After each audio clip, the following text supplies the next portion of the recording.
The boy realized his invention could save the drought-stricken land. He removed the battery from a radio, but the radio kept playing. His father was stunned. The boy explained it was wind power. A large windmill could run a water pump. It could rescue their dying crops, but he needed parts from his bike. His father refused instantly. He yelled at the boy to leave. When the boy insisted, his father threw him to the ground. He pulled the boy from school and forced him to work the fields, but it hadn't rained in 6 months. The soil cracked from dryness. Crops were already dead. People starved to death everywhere. Even now, tobacco companies exploited them. They bought flood protection trees dirt cheap. The village chief tried to stop it, but starving families had no choice. Sell the trees or die of hunger. The forest was cleared completely. The boy could only pray in silence. Then came the rainy season, with no trees to slow floods. The crops were washed away. His father crawled in the mud, trying to save seeds, but they were all gone. The rain passed, but the drought worsened. This would be the worst in a century. Their food supply was almost gone. The next harvest was a year away. If they failed again, they'd die. To survive, the father sold their roof. He used the money to buy food, but greedy vendors doubled the prices.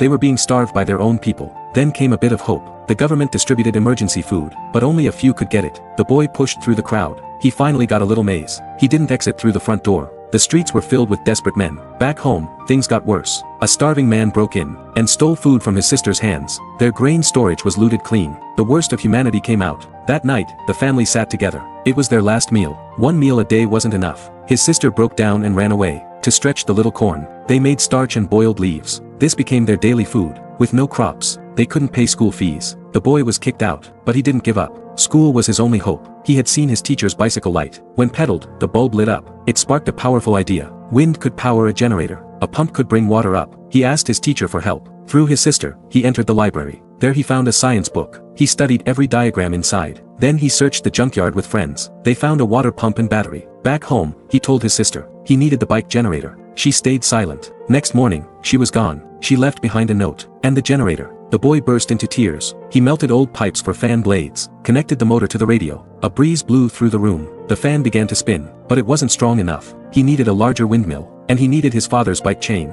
He showed his invention to his dad, but the father didn't understand. He smashed the windmill in anger, told the boy to dig instead, but there was no water. No water, no crops. The boy still refused to give up. He asked his friends for help. They tried convincing the father. He thought they came to fight. Grabbed a hoe to defend himself. The boys ran away in fear. The father kicked his son out again. Hope seemed lost. Drought worsened by the day. Graves filled the village grounds. Even the boy's dog died of hunger. But his mother had faith. They had nothing left to lose. She told the father to support him. He finally broke down. Tears rolled down his face. He rode to find his son. If they were going to die, they'd die trying. The father sacrificed his beloved bike. Villagers came to help build. The boy was now their only hope. He mounted the water pump by the well, connected wires from the windmill. As the wind picked up, the blades began to spin. Villagers watched in silence. Then they heard it. The sound of running water. They had done it. His spirit was never broken. With knowledge and persistence, he created a miracle. This is a true story. William earned a scholarship, studied in Malawi, then South Africa. He graduated from Dartmouth in the US. With a degree in environmental science, he returned to his village and built many wind turbines. Now, they have power and food year-round.